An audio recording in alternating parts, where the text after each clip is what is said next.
Tinju itu sudah menjadi bagian dari hidup saya.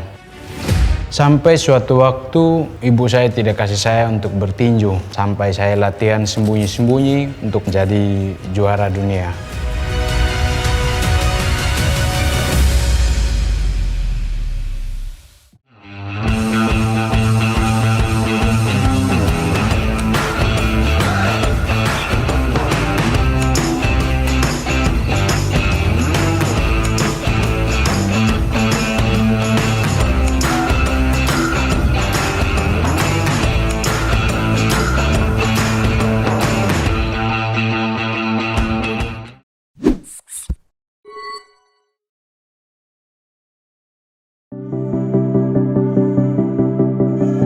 Saya memilih tinju itu memang hobi waktu sejak kecil.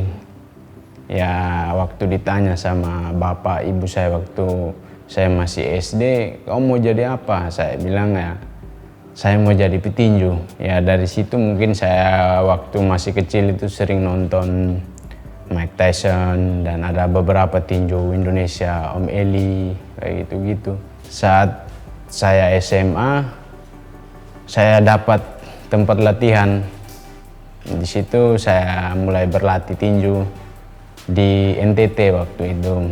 Saya mulai ikut pertandingan amatir sambil saya sekolah. Ibu saya nggak beri saya ini untuk jadi petinju, katanya kau harus sekolah. Kau harus sekolah, nggak boleh ikut tinju katanya.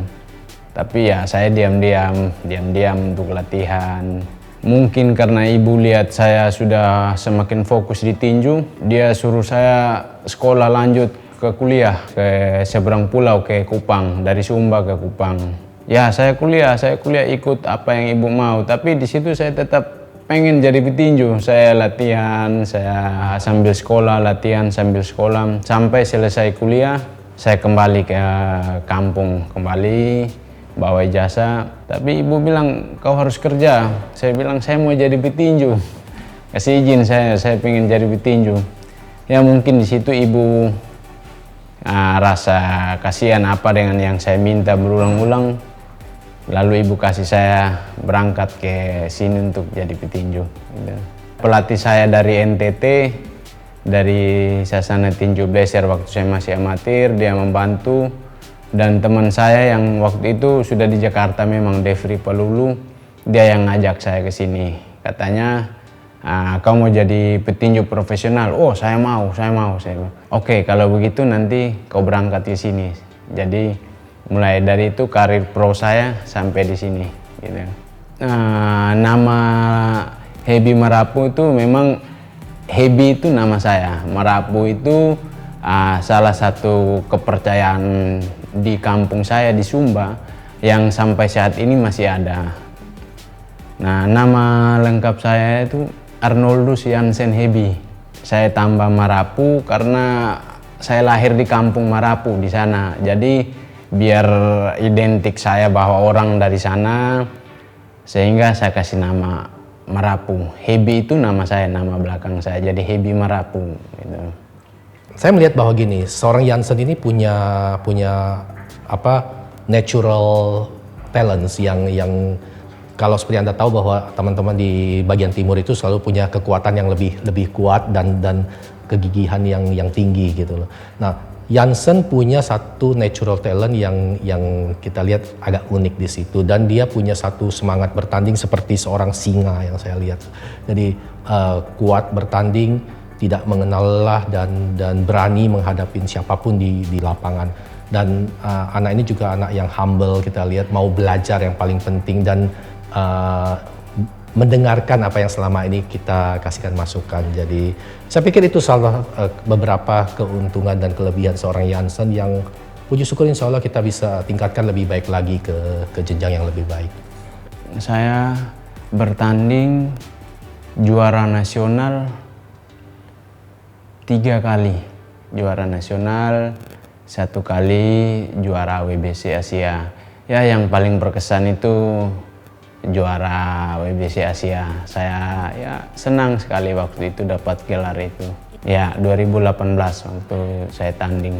Waktu absen selama ya hampir 2 tahun kalau nggak salah itu. karena mungkin pandemi COVID, jadi kami pertandingannya jarang. Tapi kami tetap persiapkan diri untuk latihan. Dari manajemen selalu suruh kami untuk berlatih, tetap persiapkan jika ada pertandingan nanti kita udah siap gitu. Jadi selama saya tidak bertanding itu kami selalu berlatih. Kalau sparring, kami biasa sparring ke teman-teman camp tempat lain juga. Kalau latihan, kami latihan di sini. Everything success itu, kalau kata nenek moyang kita, success is about preparation meeting opportunity. Kesuksesan itu adalah ketika persiapan bertemu dengan kesempatan. Petarung yang sejati, petarung yang profesional, dia sudah harus siap bertanding setiap saat. Begitu juga seperti kami promotor profesional, Anda harus siap mempersiapkan pertandingan itu setiap saat. Anytime, anywhere, any place, any condition.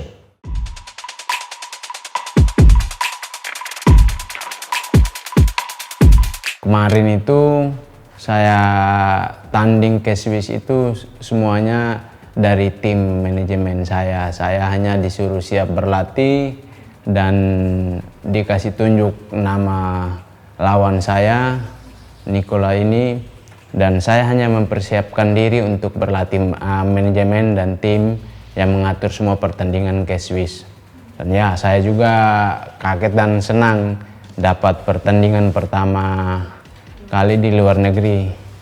Agak-agak gugup juga.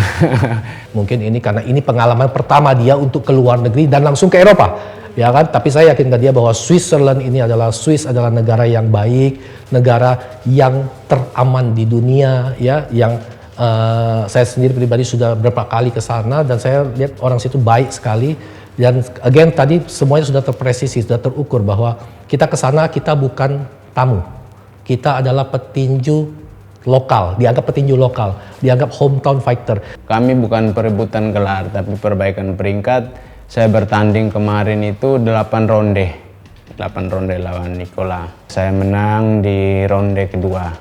Mungkin semua petinju berharap akan menang ya. Mungkin saya sendiri berharap bahwa saya harus menang. Tidak mungkin berpikir saya kalah atau saya ini. Memang ada rasa gugup, rasa kurang percaya diri, tapi itu karena kita sudah di atas ring, ya mau tidak mau kita mempersiapkan segala cara untuk memenangkan pertandingan itu. Gitu. Ronde kedua itu sebenarnya juga saya sudah prediksi gitu loh. Dari awal sih saya memang berpredik, ya sixth sense saya mengatakan ronde kedua, tapi ya puji syukur benar gitu. Dan itu menjadi satu cerita yang baik ketika itu menjadi tontonan yang menarik juga buat teman-teman di Eropa sana, sehingga mereka kemudian bertanya.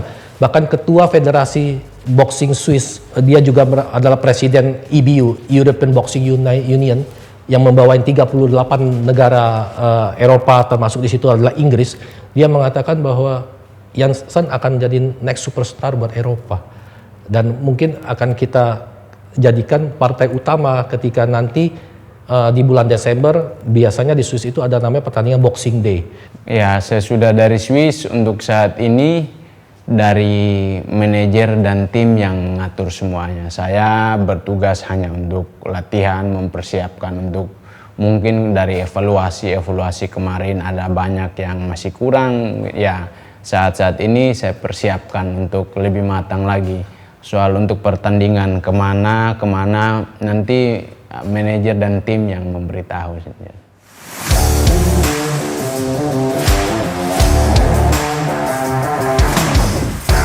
Target saya ke depannya saya pengen juara dunia. Cita-cita dari kecil saya pengen jadi petinju dan mungkin pengen jadi juara dunia. Kami sebagai promotor dan manajemen sudah punya role pad. Setiap petinju ataupun petarung ataupun atlet yang ada di manajemen kami sudah saya buatkan role pad-nya. Jadi kita tidak akan sembarangan bertanding dan kalau kita bertanding tujuannya menang. Ya, bukan kita takut kalah karena semua itu demi kebaikan talents kita, demi kebaikan adik-adik kita dan tentunya demi kebaikan dan kebanggaan bangsa dan negara. Kan? Indonesia harus selalu dikenal, bukan kirim orang untuk bertanding seadanya, tapi benar-benar presisi. Seorang Jansen masih harus banyak hal ya. Dalam hal ini yang adalah tentunya technical tetap harus kita selalu perbaiki. Sudah baik, tapi di dalam dunia tinju maupun dunia olahraga pada khususnya dan dimanapun pada umumnya itu adalah selalu di atas langit ada langit. Jadi dia selalu harus belajar dan belajar. Tentunya teknikalnya akan kita asah dengan lebih baik.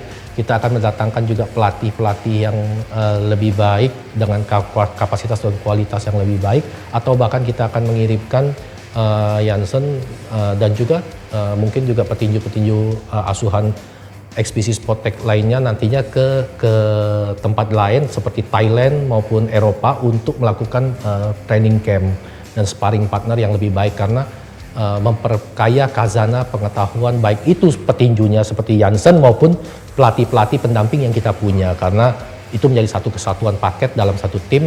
Ketika kita mau sukses tidak cukup hanya seorang petinju atau petarung yang baik tapi pelatihnya juga harus baik dan disupport oleh manajemen yang baik. Pertandingan berikutnya apakah perbaikan peringkat atau ada title? Iya, kami memang punya rencana bahwa pertandingan berikutnya itu kalau tidak ada halangan kita akan menghadapi satu pertandingan memperebutkan title yang kita sebut gelar WBC Asia ya. Satu pencapaian yang sebenarnya mungkin kalau Bapak Ibu atau brother sister cermati mungkin tahun 2018 dulu dia pernah mencapainya itu dan kebetulan waktu itu promotornya juga saya di Citos. Nah, saya pikir ini adalah satu hal momentum Jansen bisa kembali untuk menjadi juara Asia sehingga kita harapkan setelah dia menjadi juara Asia nanti mungkin 1 atau 2 pertandingan mempertahankan gelar kita akan aturkan lagi pertandingan dengan gelar yang titel yang lebih tinggi di level internasional bahkan mungkin ke depannya adalah level di dunia atau world title.